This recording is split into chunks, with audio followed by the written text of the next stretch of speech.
What do you do when the family you've bled for turns on you like a pack of wolves? My name's Noah Bennett, and at 22, I learned the hard way that blood doesn't always mean loyalty. The living room of our Atlanta home was a war zone, the air thick with rage and the ghosts of 1,000 unspoken grudges. The faded rug under my work boots, picked out when I was just a kid, felt like quicksand, pulling me down as my world crumbled. This was the night everything shattered, and the secret they hid was about to set my life on fire. It was a sticky July evening in Georgia, the kind where the humidity clings to your skin like a bad memory. I stood in the center of the room, my grease-stained hands clenched, my heart pounding like a misfiring engine. The walls, once painted a cheerful yellow, were now dingy, marked with years of neglect. A framed photo of us at Six Flags hung crooked above the couch, a cruel reminder of better days. My mom, Diane, stood in front of me, her face twisted with fury, her voice a jagged blade slicing through the humid air. "You're a worthless deadbeat, Noah," she screamed, her words echoing off the chipped drywall. She grabbed a glass from the coffee table, a cheap one we'd bought at a yard sale, and hurled it at the wall. It exploded into a shower of glittering shards, skittering across the hardwood like tiny daggers. "Get out of my house! You're tearing this family apart." Her eyes blazed, wild and unyielding, as if she'd been bottling this rage for years, and I was the final straw. I froze, my boots rooted to the rug, my breath caught in my throat. Diane's words weren't new. Arguments were as common in this house as the hum of the old AC unit. But tonight they carried a venom I'd never felt before. This wasn't just anger, it was a declaration of war. I'd spent years holding this family together, working double shifts at the auto shop to pay the electric bill, the Wi-Fi, even the groceries when Dad's paycheck ran dry. My hands were calloused, my back ached, and my bank account was a ghost town, all so they could binge Netflix and order pizza. But tonight none of that mattered. My crime? Missing Haley's 25th birthday dinner because I was pulling overtime to cover their internet bill, that was the match that lit this inferno. "Say something, Dad," I shouted, turning to my father, Steve, who sat slouched in his recliner, his face a blank mask. His graying hair was mussed, his eyes locked on the floor like he could wish this fight away. Steve was never a talker, but his silence now was a betrayal sharper than Diane's screams. "You know I've been keeping this place afloat. Tell her!" My voice cracked, raw with desperation, but he didn't flinch, didn't look up. It was as if I were already gone. Haley, my older sister, stood by the staircase, her phone raised, filming the chaos with a smirk that made my blood boil. Her blonde hair was pulled into a messy bun, her makeup flawless, despite the late hour. "Oh, this is going viral," she sneered, her voice dripping with venom. "Noah, the big hero, finally getting what he deserves. Smile for TikTok, loser." She tapped her screen and I could almost hear the notifications piling up. Her thousands of followers eating up my humiliation like it was primetime drama. "You think you're better than us, don't you? Always playing the martyr with your greasy hands and your sad little paychecks." "Martyr?" I snapped, my voice shaking with a rage I hadn't known I could feel. "I've been paying your phone bill, Haley. Your groceries, your Wi-Fi, everything. I've given up my life for this family, and this is what I get?" My words hung in the air, sharp and heavy, but they didn't care. Haley just rolled her eyes, her fingers flying across her phone, probably captioning her video with something like, "Family traitor gets owned." The thought made my stomach churn. Logan, my younger brother, slouched on the couch, his hoodie pulled low over his eyes. At 19, he was all sharp angles and quiet resentment. The kid who used to tag along when I fixed cars in the garage. Now, he was a stranger. "Just go, man," he muttered, kicking the carpet with his sneakers. "You're making it worse." His words stung, not because they were cruel, but because they were so casual, like my presence was a minor inconvenience. Diane stepped closer, her breath hot and ragged, her floral perfume mixing with the stale air. "You're no son of mine," she hissed, her voice low and venomous, each word a deliberate cut. "You're a leech, Noah. You've been dragging us down for years. Pack your stuff and get out before I call the cops." The threat hit like a sledgehammer, knocking the air from my lungs. Call the cops? On me? The guy who'd spent his teenage years fixing their leaky pipes, mowing the lawn, and handing over every dime I earned to keep this house from collapsing? I wanted to scream, to make them see me, the real me, not the villain they'd painted. I'd been 16 when I started working at the auto shop, 17 when I paid off their overdue electric bill, 18 when I covered Logan's new sneakers, because he begged me not to tell Dad we were broke. I'd given up college dreams, weekend hangouts, even a chance at a real life, all for them. But in their eyes, I was nothing. A deadbeat. A leech. I stumbled to my room, my heart pounding so hard I thought it might burst. The hallway was narrow, lined with old photos. Me and Logan at a Braves game. Haley's high school graduation. A rare shot of all 5 of us smiling at a barbecue. Each one felt like a lie now. My room was a small refuge, cluttered with memories. A creaky twin bed, a stack of car magazines, a chopper poster taped to the wall, its edges curling from years of humidity. That bike was my dream, a symbol of freedom I'd never had the time or money to chase. I grabbed my duffel bag, shoving in jeans, t-shirts, and my leather jacket, the one that smelled like motor oil and the shop. My hands trembled, but I moved fast, afraid the hurt would swallow me whole if I slowed down. As I packed, flashes of the past hit me like sparks. I remembered coming home from the shop, exhausted but proud, handing Diane my first paycheck. "Good job, Noah," she'd said, her smile warm for once. I'd felt like a hero. I remembered fixing the garage radio with Steve, the 2 of us laughing over classic rock. I remembered teaching Logan how to change a tire, his grin wide as he got it right. Where had that family gone? When had I become the enemy? Back in the living room, I paused, one last desperate hope that someone would stop me. Diane was sweeping up the glass, her movements sharp and deliberate, like she was erasing me from the house. Steve hadn't moved, his silence a wall I couldn't breach. Haley was still on her phone, reading comments aloud with a laugh. "Oh, listen to this. What a loser, ditching his family like that. You're famous, Noah."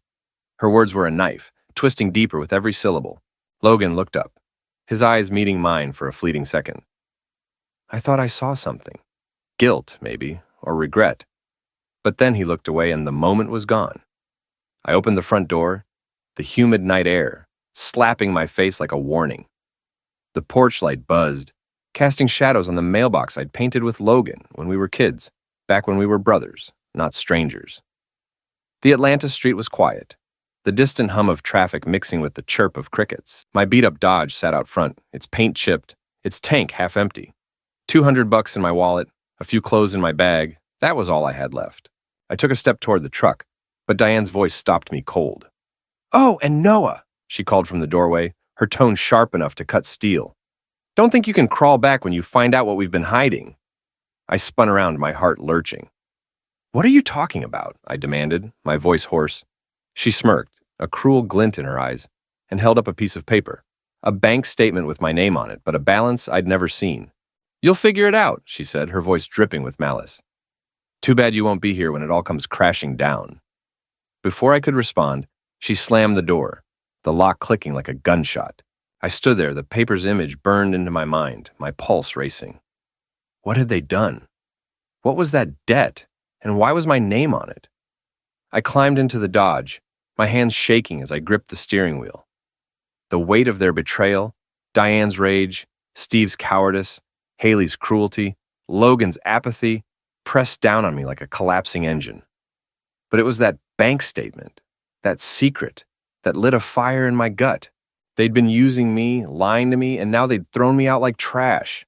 The engine roared to life, its rumble a promise of escape. As I pulled away from the house I'd called home for 22 years, I swore I'd survive this. I'd build something new, something they couldn't touch.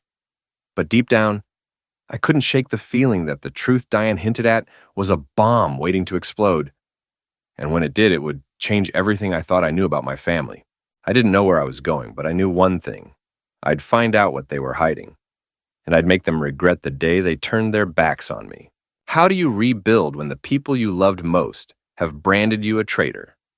My name's Noah Bennett, and at 22, I was starting over with nothing but a beat-up Dodge, $200, and a bank statement that hinted at a secret my family didn't want me to know. The Atlanta night was heavy with humidity. As I drove away from the house I'd called home, Diane's cruel smirk and that mysterious paper burned into my mind. I didn't know where I was going, but I knew I couldn't go back. Not after they'd thrown me out like garbage. This was my chance to build something new, but the shadow of their betrayal and that secret loomed larger than I could have imagined. The city lights blurred as I drove, the Dodge's engine rumbling like a heartbeat.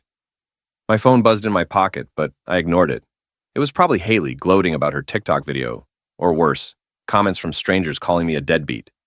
The image of her filming my humiliation, her smirk as she tapped her screen, twisted like a knife in my gut. I'd spent years paying for her phone, her Wi-Fi, her life, and this was her thank you, a viral video painting me as the villain.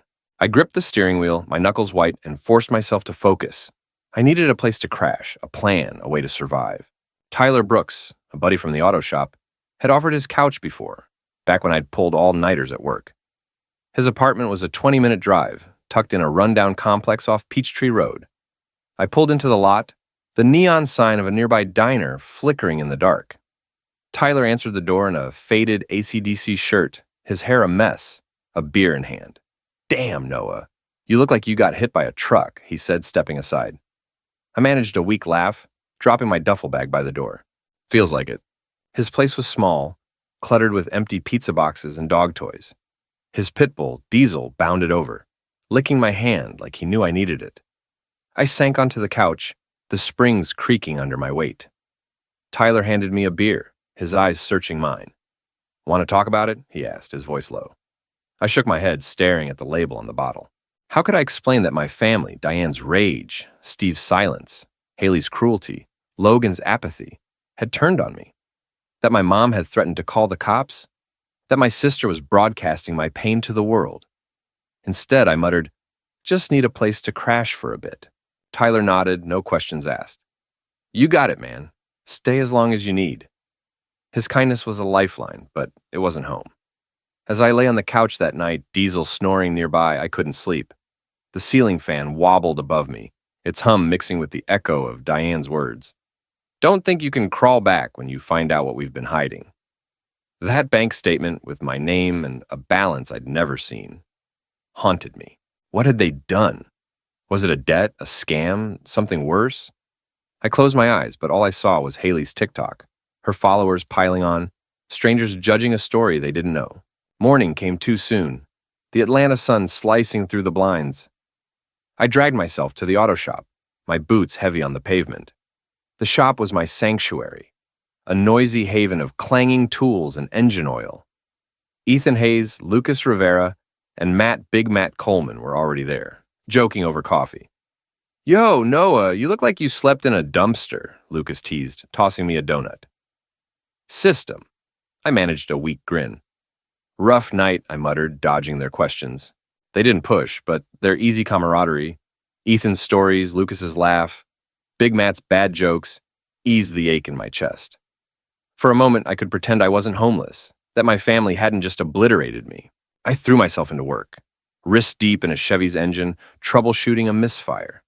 The familiar clank of tools and the smell of grease grounded me. But my phone kept buzzing, notifications piling up. Against my better judgment, I checked it. Haley's TikTok video had blown up, tens of thousands of views, hundreds of comments. What a jerk abandoning his family. His mom deserves better. Typical deadbeat.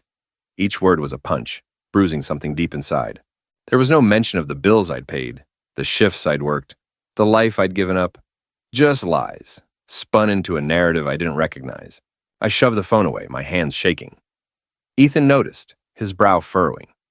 "You okay, man?" he asked, wiping his hands on a rag. I shrugged, forcing a smile. "Yeah, just family stuff." He didn't buy it, but he let it go, clapping my shoulder. "We're here, you know that." His words stuck with me, a small warmth in the cold. After work, I hit the streets, scouring Atlanta for a place to live. The auto shop paid decently, but rent was brutal. I checked gas station bulletin boards, flipped through classifieds, my budget as tight as a rusted bolt. Most apartments wanted first and last month's rent, plus a deposit. Impossible with $200. I wasn't picky. I just needed a corner to breathe, a space to call mine. A week later, I found it.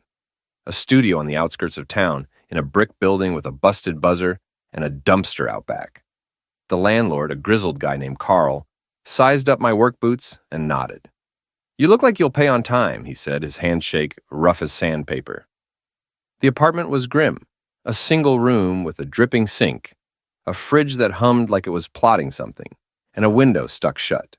The carpet was stained, the lights flickered, but standing there, duffel bag slung over my shoulder, I felt a spark. Pride, maybe, or relief. I signed the lease, handed over every cent I had, and got a key that felt like a lifeline. That night, I moved in. My worldly possessions a sleeping bag and a half-empty tank of gas. The silence was deafening, broken only by the sink's drip and the faint hum of traffic. I hit a thrift store the next day, my wallet crying as I bought a lumpy mattress for $20 and a dented lamp for $5. The cashier, an older woman with a warm smile, asked if I was setting up my first place. I nodded, too tired to explain, but her kindness lingered, a small light in the dark. Back at the studio, I set the mattress by the window, plugged in the lamp, and taped up my chopper poster, a tacky dream of freedom I'd bought at a flea market. The room was still bare, but it was mine. I lay on the mattress, staring at the ceiling, the neighbor's TV murmuring a game show through the wall. The cheers felt like they belonged to another planet. I thought of Diane's kitchen, the smell of her lasagna, Steve's baseball games on the radio, Haley's playlists blaring. Did they notice I was gone? Did they care? My phone buzzed again, a text from an unknown number. "You owe us, Bennett. Pay up or regret it." My stomach dropped. Was this about the bank statement? I reread the message, my pulse racing, but there were no details, just a threat that felt like a storm cloud. I set the phone down, my hands clammy, and tried to focus on the poster's sleek lines, its promise of open roads. The next evening, I stopped at a corner store for bread and milk, the neon sign buzzing like a warning.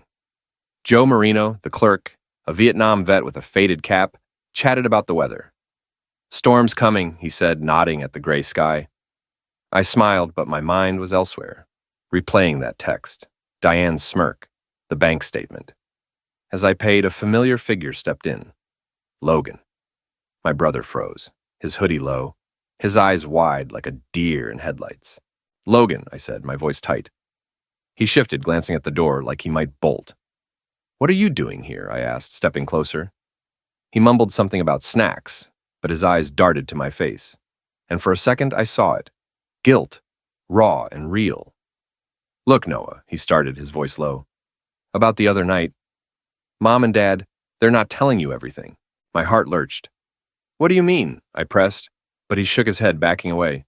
"Just watch your back, okay? They're in deep."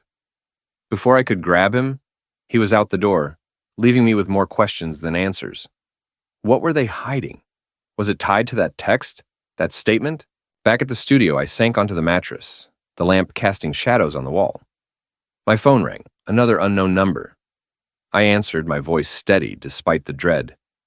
"Noah Bennett?" a woman said, her tone clipped. "This is First Atlanta Bank. We need to discuss a $15,000 debt in your name." My blood ran cold. 15 grand? I'd never taken out a loan, never signed for that kind of money. "There must be a mistake," I said, my voice shaking. She paused, then added, "The account was opened by a Diane Bennett, your mother." The phone slipped from my hand, the world tilting. Diane had used my name, my identity, to rack up a debt I didn't know existed. The bank statement, the text, Logan's warning, it was all connected. My family hadn't just betrayed me. They'd stolen from me, and now they were coming for what little I had left. I stared at the chopper poster, its promise of freedom mocking me. I was free, sure, but at what cost? And what else were they hiding? How do you stand tall when your family's lies are a noose around your neck? My name's Noah Bennett, and at 22, I was fighting to build a life from the ashes of betrayal. The Atlanta summer pressed down on me, heavy and unforgiving, as I tried to make sense of the bomb my mother, Diane, had dropped. A $15,000 debt in my name, opened by her, tied to a bank statement I'd never seen.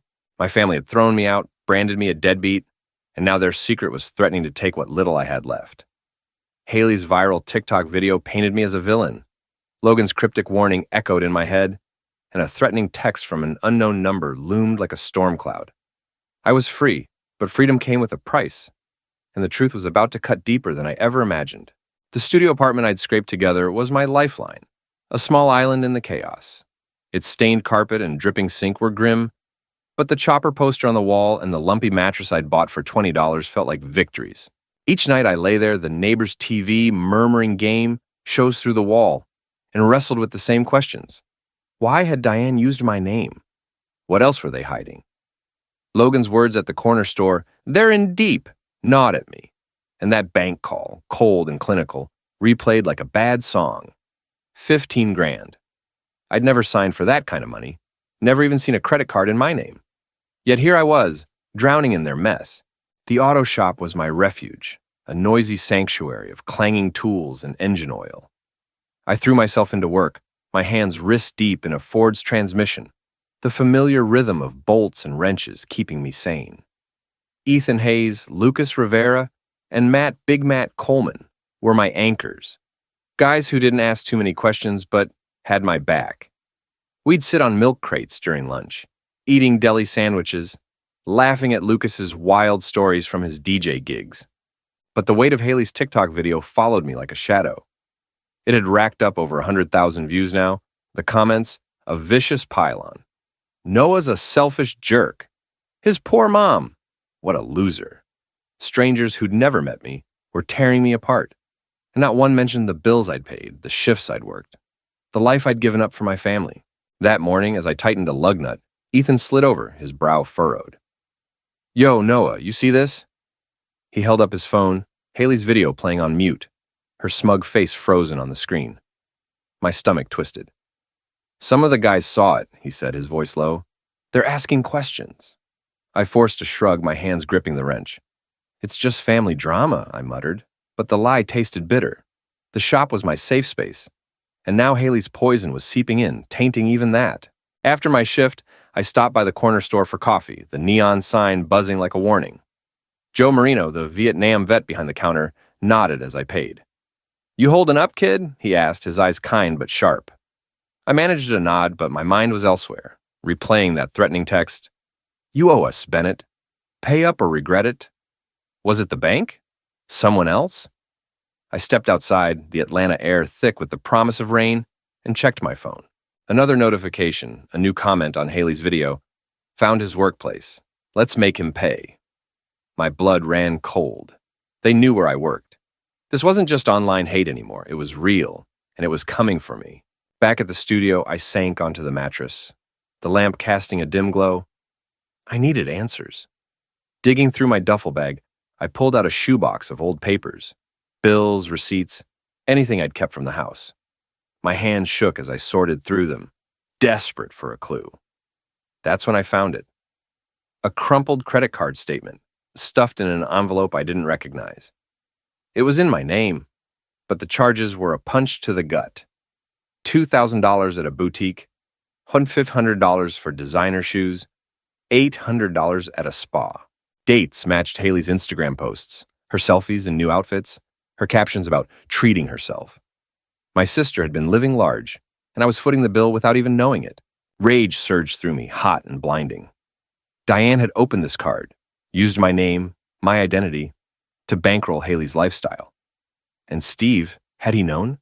His silence that night, his refusal to meet my eyes, took on a new weight. I pictured him in the recliner, letting Diane and Haley run the show, letting me take the fall. I wanted to storm back to that house, slam the statement on the table, and demand answers. But I wasn't ready, not yet. I needed proof, something undeniable. The next day at the shop, trouble found me. I was bouncing a tire when a man in a cheap suit strode in, his eyes scanning the garage like a hawk. "Noah Bennett?" he called, his voice sharp. My heart sank. I wiped my hands on a rag and stepped forward, Ethan and Lucas watching from the sidelines. "That's me," I said, keeping my tone steady. The man smirked, pulling a folder from his briefcase.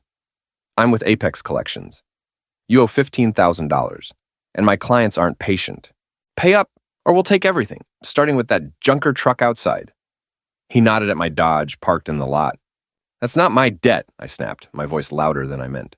"My mother opened that account. I didn't sign for it." The man's smirk widened, like he'd heard that excuse 1,000 times.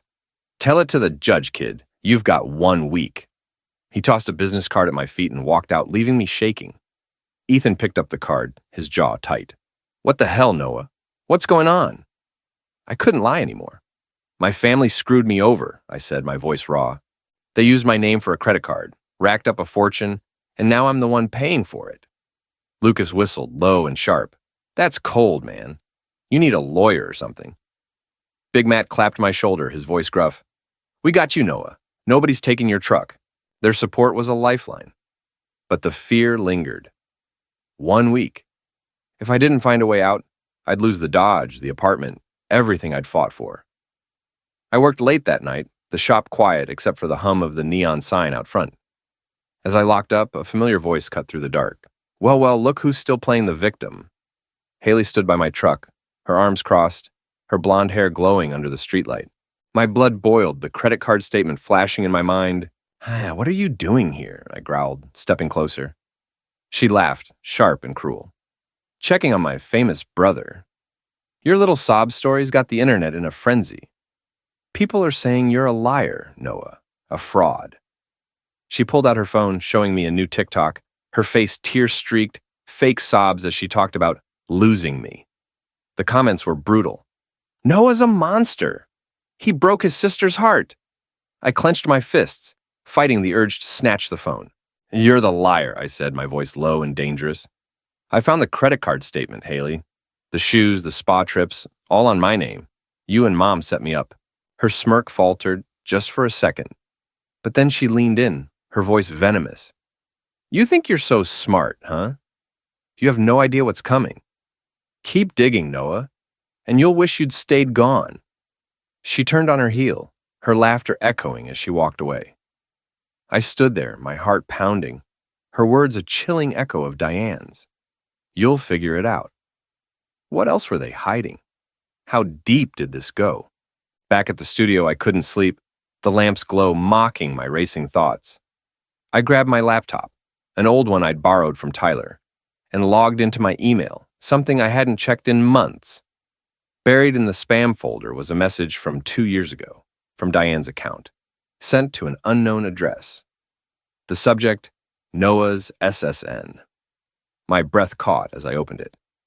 Here's his info, she'd written, attaching a scan of my social security card. Use it for the new accounts. He won't notice. The email was a knife, cold and sharp, confirming what I'd feared. Diane hadn't just opened one card. She'd planned to use my identity for more, and this was just the beginning. I slammed the laptop shut, my hands shaking. My family hadn't just betrayed me. They'd stolen my future piece by piece, and now they were laughing as I drowned. The chopper poster stared down at me, its promise of freedom a cruel joke. I had 1 week to fight back, to find proof, to stop them before they took everything. But as the rain began to fall outside, streaking the stuck window, I knew one thing. The truth was bigger than I'd imagined, and it was about to blow my world apart. How do you confront the man who let your world burn without lifting a finger? My name's Noah Bennett, and at 22, I was staring down a $15,000 debt my mother, Diane, had pinned on me, a lie woven with my stolen identity. The email I'd found, her cold words about using my social security number, proved it wasn't a mistake. It was a plan. Haley's TikTok video had turned me into Atlanta's favorite villain, and a debt collector's threat hung over me like a guillotine. 1 week to pay, or I'd lose my truck, my apartment, everything. Logan's warning, Haley's taunts, and now Diane's email. They all pointed to a truth I wasn't ready for. But the one person I needed answers from was my father, Steve, the silent shadow in this nightmare. I had to face him, no matter how much it hurt. The auto shop was my anchor, its clanging tools and oil-stained floors a shield against the chaos. Ethan Hayes, Lucas Rivera, and Big Matt Coleman had my back. Their support a lifeline after the debt collector's visit. But the clock was ticking, and I couldn't hide forever. That night, I sat in my studio, the lamp's dim glow casting shadows on the chopper poster. The credit card statement and Diane's email lay on the mattress. A map of my family's betrayal, Haley's spa trips, her designer shoes, all charged to my name. And Steve? His silence that night, his refusal to meet my eyes, gnawed at me. Had he known? Had he let Diane and Haley use me like a pawn? I needed proof, something to fight the debt collector and clear my name. The next morning, I called First Atlanta Bank, my voice steady despite the knot in my stomach. The clerk, a woman named Susan Clark, was sympathetic but firm. "The account's in your name, Mr. Bennett," she said. "You'll need legal proof of fraud to dispute it." Legal proof. I had the email, the statement, but would it be enough? Susan suggested a lawyer, and Ethan, overhearing me at the shop, tossed me a name. Maria Delgado, a pro bono attorney who helped guys like me. I called her, my hands sweaty, and she agreed to meet. "Bring everything you have," she said, her voice sharp but kind. "If your mother forged your signature, we can fight this." Hope flickered, but it was fragile. The debt collector's card, Apex Collections, burned a hole in my pocket. I worked late, rebuilding a carburetor, the shop's neon sign humming outside. As I locked up, a black SUV pulled into the lot, its headlights blinding. The same man in the cheap suit stepped out, his smirk wider than before. "Time's running out, Bennett," he said, leaning against my Dodge. "My clients want their money, and they don't care who signed what." I clenched my fists, my voice low. "I told you, it's not my debt. Back off." He laughed, cold and sharp. "You think you're tough? I know where you live, kid. Pay up, or that little apartment's next." He climbed into the SUV and sped off, leaving me shaking in the dark. Fear coiled in my gut, but anger burned hotter. They thought they could scare me into submission, but I wasn't the kid who'd left that house in tears. I needed answers, and Steve was the key. The next evening, I drove to the house, my heart pounding like a drum. The familiar street felt foreign, the mailbox I'd painted with Logan a cruel relic. I parked, gripping the steering wheel, the credit card statement and email in my bag. What if Steve denied it? What if he turned on me, too? I knocked, the sound echoing in the humid air. Steve opened the door, his graying hair mussed, his eyes tired. "Noah," he said, his voice flat, like he'd expected me. "What do you want?" I stepped inside, the living room unchanged, the faded rug, the crooked Six Flags photo. Diane wasn't home, and the silence was heavy. "I want the truth," I said, my voice steady despite the storm inside. "Did you know Mom used my name for a credit card?" 15 grand, Dad." My name. I held up the statement, my hand shaking. Steve's face tightened, but he didn't look away. "You don't understand," he muttered, sinking into his recliner. "It wasn't supposed to go this far." My blood ran cold. "What wasn't?" I pressed, stepping closer. He rubbed his face, his voice low. "Diane needed money. The house, the bills, she said she'd handle it. I didn't know she'd use your name. Not at first. Not at first." The words hit like a slap. "So you knew," I said, my voice rising. "You knew and did nothing. You let her steal from me. Let Haley flaunt her new shoes while I worked myself to death for you all." He flinched, but his eyes stayed on the floor. "I tried to stop her," he said, his voice weak. "But Diane, she's stubborn. And Haley, she pushed for it too." Haley, of course. I pictured her smirk, her TikTok lies. "You could have told me," I snapped. "You could have warned me, Dad. Instead, you sat there while they threw me out." My voice broke, the hurt spilling over. Steve looked up, his eyes wet, but I didn't care. "You're just as guilty," I said, my voice low and final. "I'm done carrying your mistakes." I turned to leave, but his voice stopped me. "Noah, wait. There's more." I froze, my heart lurching. "What?" I demanded. He hesitated, then whispered, "Diane didn't stop at one card. There's another account. Bigger. I don't know how much." The room spun. "Another account?" I stormed out, his words chasing me. In the truck, I slammed the steering wheel, rage and fear colliding. Diane hadn't just betrayed me. She'd built a house of lies, and I was trapped inside. Back at the studio, I called Maria Delgado, my voice urgent. "There's another debt," I told her, sending the email and statement. "We'll fight it," she said, her tone fierce. "But you need more evidence. Check your credit report, old emails, anything." I nodded, though she couldn't see, and spent the night digging, my laptop glowing in the dark. The chopper poster stared down, its promise of freedom fading. I had 1 week to save myself, and Steve's confession was just the beginning. But as I opened my credit report, a new number flashed on the screen, $25,000, another debt in my name. The truth was a blade, and it was cutting deeper than I'd ever feared. How do you fight when the lies keep growing and the world's watching? My name's Noah Bennett, and at 22, I was drowning in a sea of my family's deceit. A $15,000 debt in my name was just the start. Now a second $25,000 loomed, both tied to my mother, Diane, and her calculated betrayal. My father, Steve, had let it happen, and Haley's TikTok videos were turning Atlanta against me. The debt collector's threats were closing in, my Dodge and apartment on the line. But I wasn't alone anymore. The auto shop guys, Ethan, Lucas, Big Matt, and even Joe Marino from the corner store were rallying behind me. I had a lawyer, Maria Delgado, and a fire in my gut to expose the truth. The battle was about to go public, and it would shake my family to its core. The studio was my fortress, its bare walls and flickering lamp a testament to my fight. I spent nights scouring my credit report, old emails, anything to prove Diane's fraud. Maria had filed a dispute with the bank, but we needed more. Bank records, signatures, something to nail Diane and Haley. The chopper poster mocked me, its freedom a distant dream as I juggled work and fear. The debt collector's deadline 1 week was now 4 days away, and the thought of losing everything kept me awake. The neighbor's TV droning through the wall. At the shop, the guys were my rock. Ethan organized a group chat, dubbing it Noah's Army, where they brainstormed ways to help. Lucas suggested a GoFundMe, but I shot it down. Pride, maybe, or shame. Big Matt, usually all jokes, got serious. "Your family, Noah," he said, his voice gruff. "We don't let family fall." Their words hit hard, a warmth I hadn't felt since Logan and I were kids, fixing tires in the garage. But the TikTok drama was spreading. Customers whispered, pointing at me, and one even asked, "You that guy who ditched his mom?" I forced a smile, but inside I was breaking. Joe Marino at the corner store became an unexpected ally. "Heard about your trouble," he said one evening, ringing up my coffee. "Folks around here, they talk. You're no deadbeat kid." He slipped me a flyer for a community barbecue, hosted by the shop. "Come by, might do you good."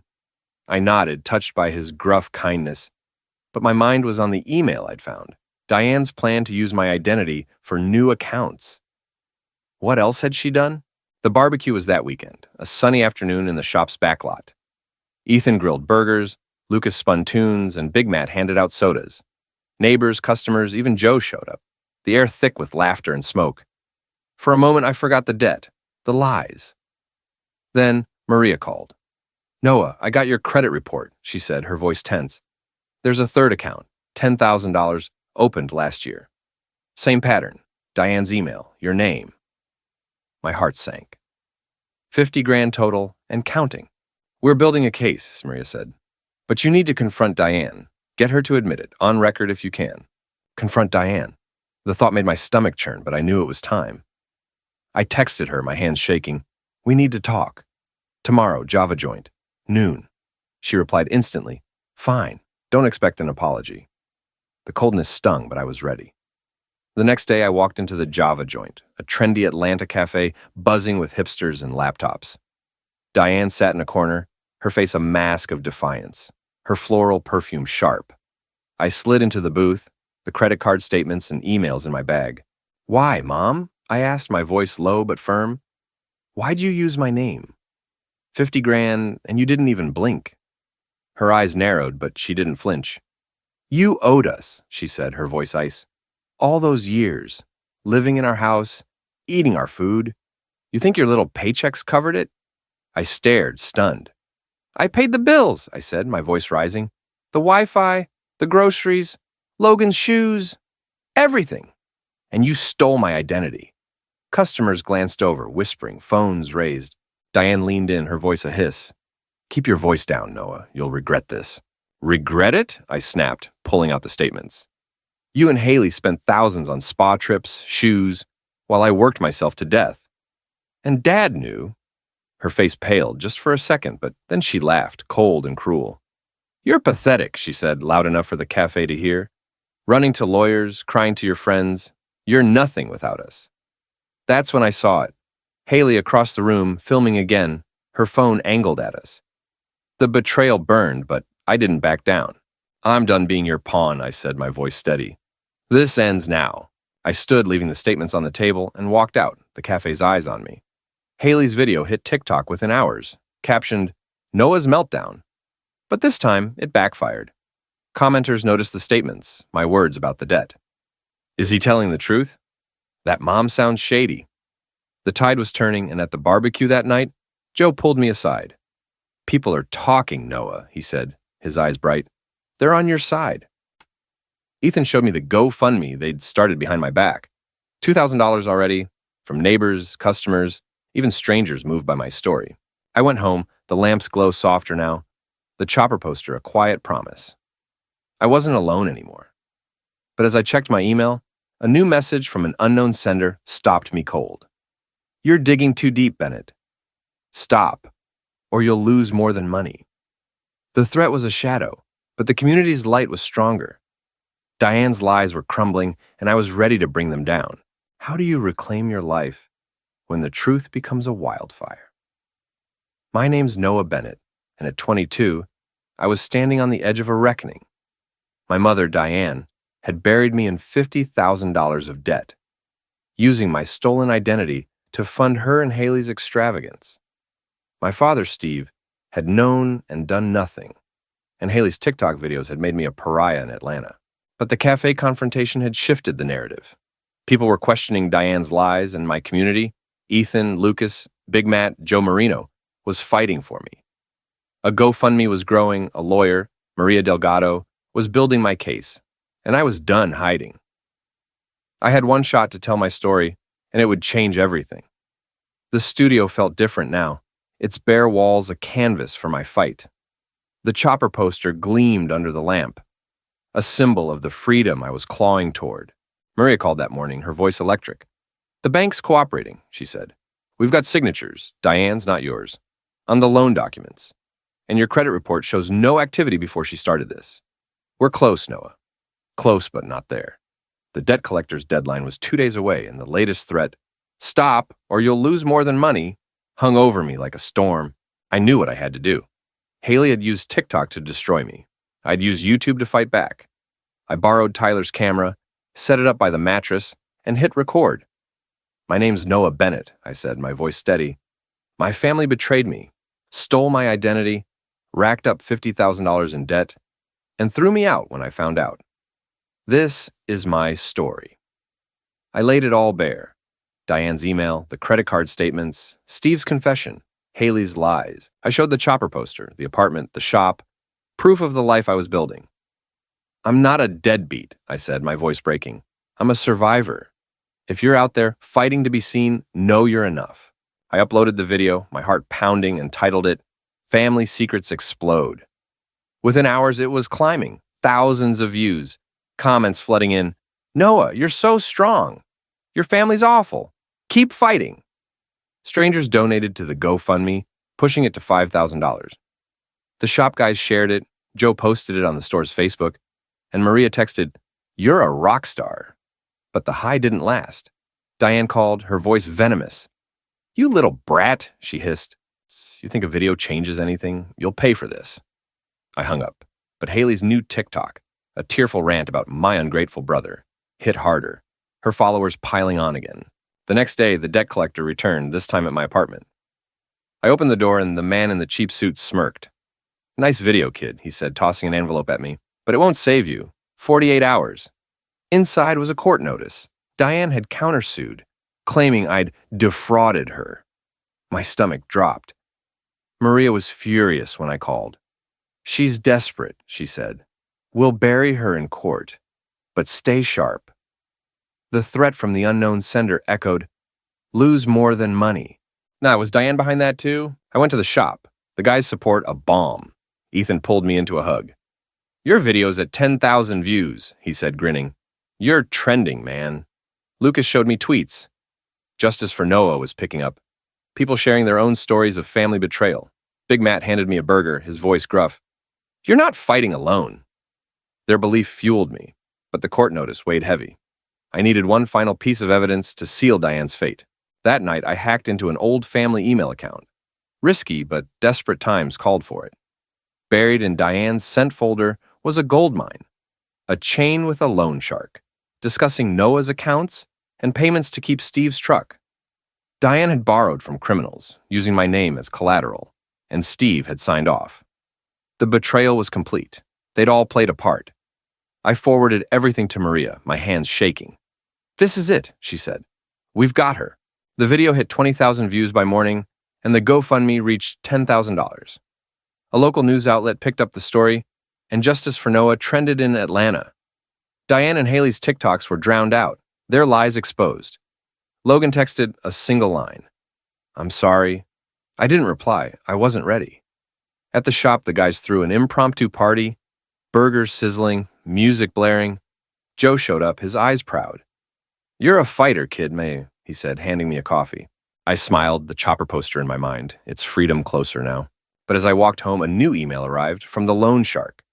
"You exposed us, Bennett. You'll pay in blood." The words froze me, the rain outside a cold mirror of my fear. My video had lit a fire, but it had also woken a beast. I had the truth, the community, and a fight ahead. The chopper's roar was in my heart, and I wasn't backing down. How do you face a predator when the truth is your only weapon? My name's Noah Bennett, and at 22, I was caught in a storm of my family's making. A $50,000 debt, pinned on me by my mother, Diane, had unraveled into a web of lies involving my sister, Haley, and my father, Steve, who'd known and done nothing. My YouTube video had turned the tide, sparking Tara justice for Noah and raising $10,000 through a GoFundMe. But the loan shark's threat, and "you'll pay in blood," was a dark cloud over my fragile hope. My lawyer, Maria Delgado, was ready to take Diane down, but I needed one final piece of evidence to seal the case. The auto shop guys, Joe Marino, and a growing community were behind me. But as I stood in my studio, the chopper poster gleaming under the lamp, I knew I was walking into the lion's den. The Atlanta air was thick, the summer heat unrelenting as I worked at the shop, my hands steady despite the chaos. Ethan, Lucas, and Big Matt kept the mood light, blasting music and planning another barbecue. But the loan shark's email haunted me. "You exposed us, Bennett." Who were us? Diane had borrowed from criminals, using my name as collateral, and now they were coming for me. Maria called that morning, her voice urgent. "No, we've got enough for court," she said. "But if you can get Diane or Steve to confess on record, it's a slam dunk. And those loan shark emails, forward them to me. We'll loop in the police." The police. The thought made my stomach twist, but I nodded, forwarding the threats. I checked my phone, the YouTube video now at 50,000 views. Comments pouring in. "Noah, you're an inspiration." "Expose those liars." The GoFundMe hit $12,000, enough to cover legal fees, but the debt collector's deadline was tomorrow. I was running out of time. At lunch, Ethan slid over, his eyes serious. "You hear from that creep again?" he asked, nodding at my phone.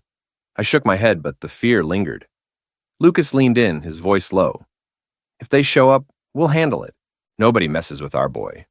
Big Matt grunted in agreement, and their loyalty was a shield, but I knew this fight was mine.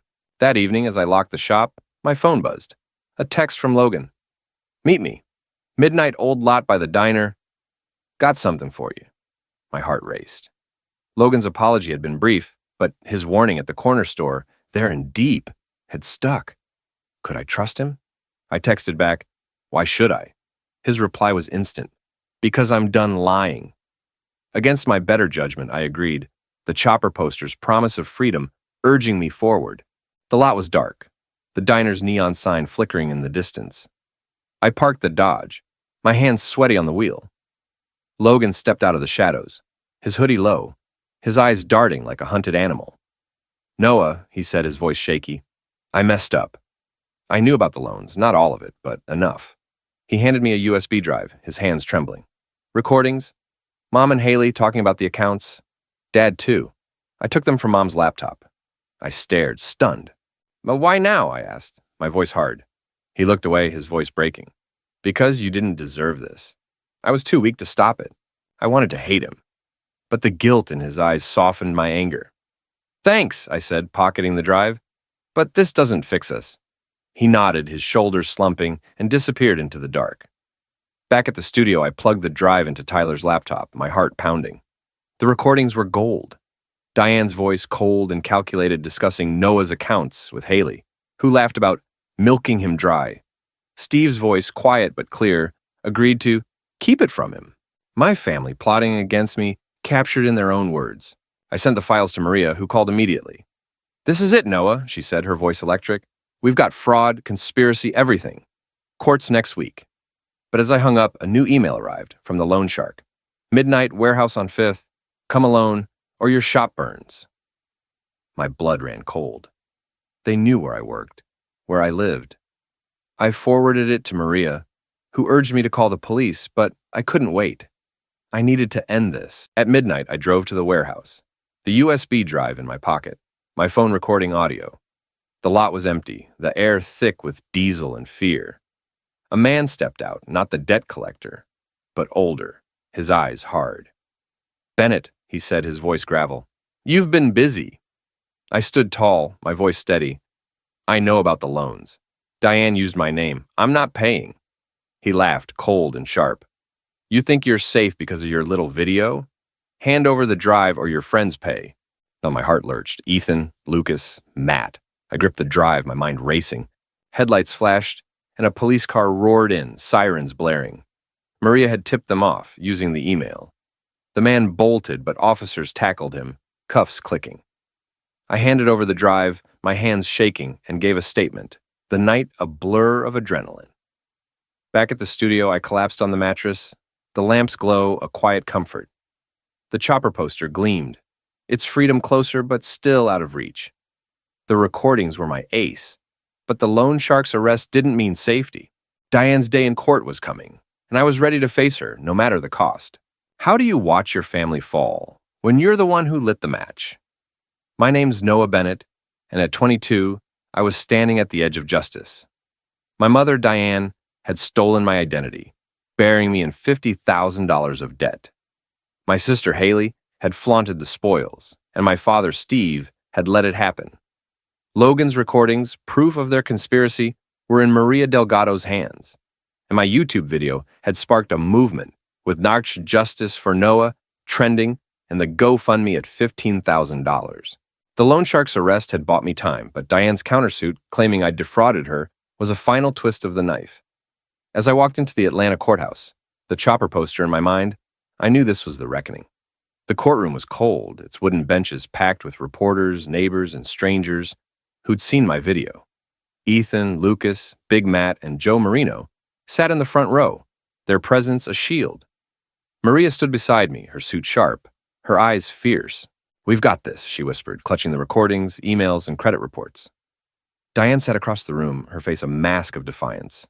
Haley beside her, scrolling on her phone like this was just another TikTok stunt. Steve was there, his eyes down, Logan absent, a choice that stung but didn't surprise. The judge, a stern woman with gray hair, called the case. Maria presented our evidence. The email with my social security number, the credit card statements, the recordings. Diane's voice filled the room, cold and calculated. "Noah won't notice, he's too busy working." Haley's laugh followed, cruel and clear. Steve's agreement, quiet but damning, sealed it. The room gasped, reporters scribbling furiously. Diane's lawyer tried to spin it, claiming I'd authorized the loans, but Maria dismantled him, her voice a blade. "Noah was a victim of identity theft," she said, orchestrated by his own family. When I took the stand, my heart pounded, but I spoke clearly. "I trusted them," I said, my voice steady. "I paid their bills, worked double shifts, gave up my dreams. They used me, lied to me, and threw me out when I found out." The judge's eyes softened, but Diane's glare burned. Haley whispered something, smirking, but the room was with me. Maria played the cafe confrontation video, my words about the debt echoing, "I'm done being your pawn." The evidence was undeniable. Diane's testimony was a disaster. She rambled, claiming I'd owed her, her voice shrill as she accused me of lying. The judge cut her off, her patience thin. Haley tried to cry, but her tears were as fake as her TikToks. Steve said nothing, his silence a confession. The judge ruled in my favor. The debts were voided, Diane ordered to pay restitution, and a fraud investigation launched. The room erupted, Ethan whooping, Joe clapping my shoulder, but as Diane was let out, her eyes locked on mine, a promise of vengeance in her glare. That night, the shop threw a party, burgers sizzling, music blaring. The GoFundMe hit $20,000, and Justice for Noah trended nationally. My video was at 100,000 views, comments flooding with support. But as I left, a black SUV tailed me, its headlights too close. I pulled into a gas station, my heart racing, and it sped off. But the message was clear. The loan shark wasn't done. Back at the studio, I found my door ajar, the lamp knocked over, papers scattered. A note on the mattress read, "You won the battle, not the war." Fear gripped me, but the chopper poster gleamed, urging me to fight. I called Maria and the police, my resolve hardening. Diane was down, but the real danger was still out there. How do you hold your ground when the wolves are at your door? My name's Noah Bennett, and at 22, I'd won a battle, but not the war. The courtroom had cleared my name, voiding the $50,000 debt my mother Diane had pinned on me. She faced fraud charges, Haley's TikTok empire was crumbling, and Steve's silence had condemned him. My YouTube video and charged justice for Noah had rallied a community: Ethan, Lucas, Big Matt, Joe Marino, and strangers who'd raised $20,000 to support me. But the loan shark's threat, a trashed apartment and a note, "You won the battle, not the war," proved the fight wasn't over. As I stood in my studio, the chopper poster my beacon, I knew I had to make a final stand. The police swept my apartment, finding no prints but taking the note as evidence. Maria was livid, pushing for a restraining order against Diane and an investigation into the loan shark. "They're scared," she said, her voice fierce. "You exposed them, and they're lashing out." But fear gnawed at me. The SUV, the note, the sense of being watched.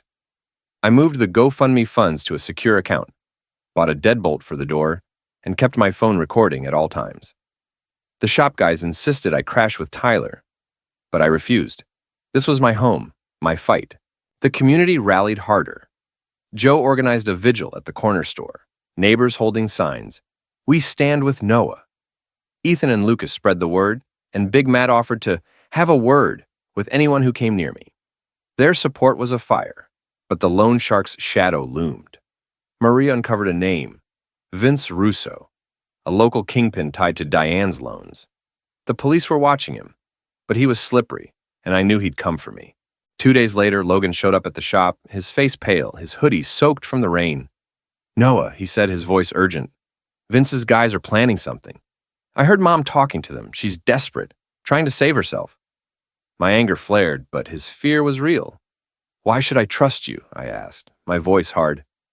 He pulled out a burner phone, trembling. "This has texts, calls. Proof Mom's still working with them. Take it." I grabbed it, my heart racing, and sent the data to Maria. Logan looked at me, his eyes wet.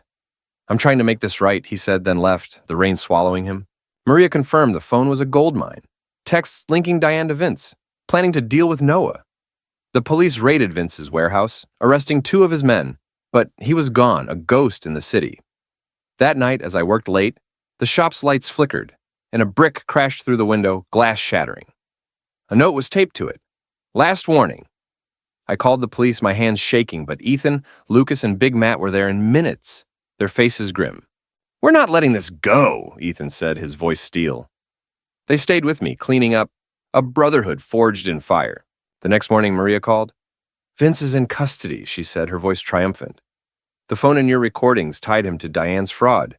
She's facing new charges: conspiracy, extortion." Relief flooded me, but it was bittersweet. I drove to the house one last time, the chopper posters roar in my heart. Diane was there, packing, her face haggard. "You ruined us," she spat, her voice venomous. I stood tall, my voice calm. "You ruined yourself. I just told the truth."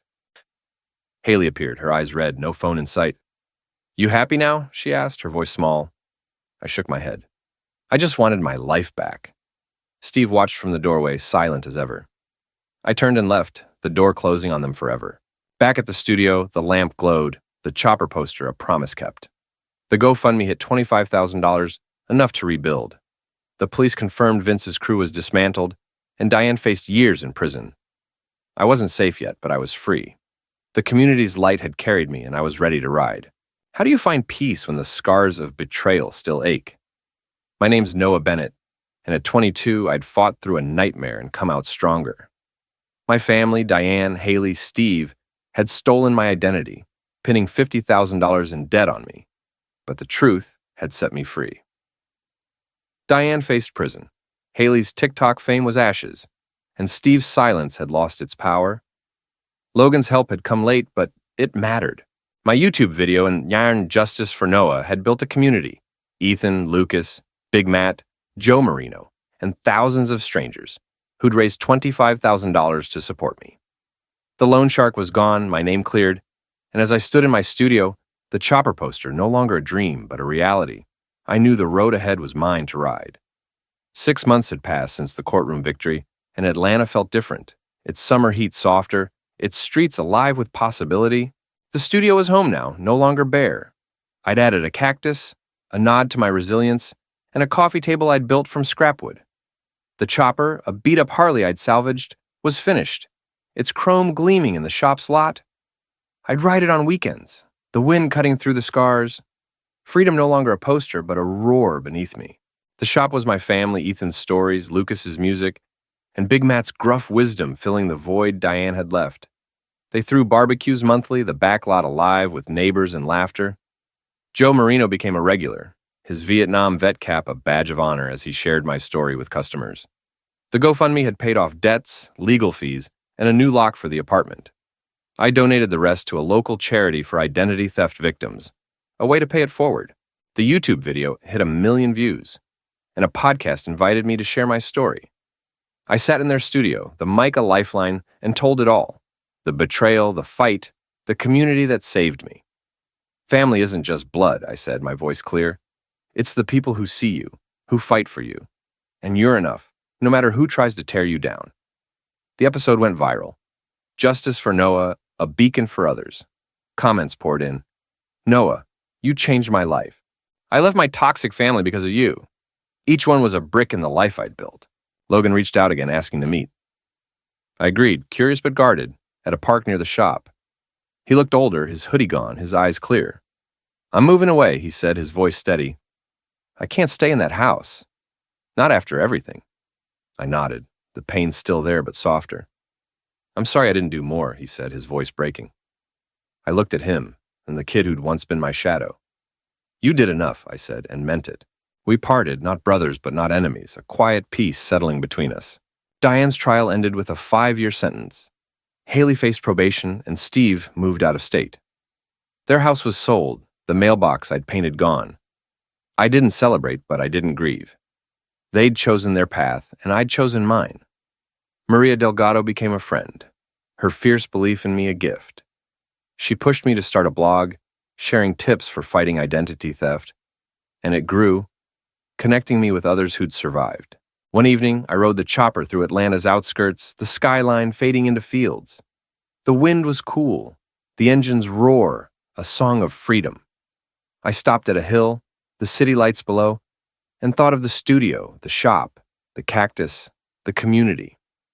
The chopper poster was still on my wall, a reminder of the boy who'd dreamed and the man who'd fought. I wasn't rich, but I was steady, building a life that fit me, not them. Nights were quiet now, the lamps glow warm, the neighbor's TV a distant hum. I sat by the window, the cactus catching the light, and wrote a new video script. If you're out there carrying too much, I'd say, you're enough. Let go of what's not yours. It's hard, but it's worth every step. I'd post it, share it, keep fighting. The road ahead was open, and I was ready to ride, keys in hand, the chopper's roar, my heartbeat. I didn't need their approval to know I was all right. I had my life, my truth, and that was enough.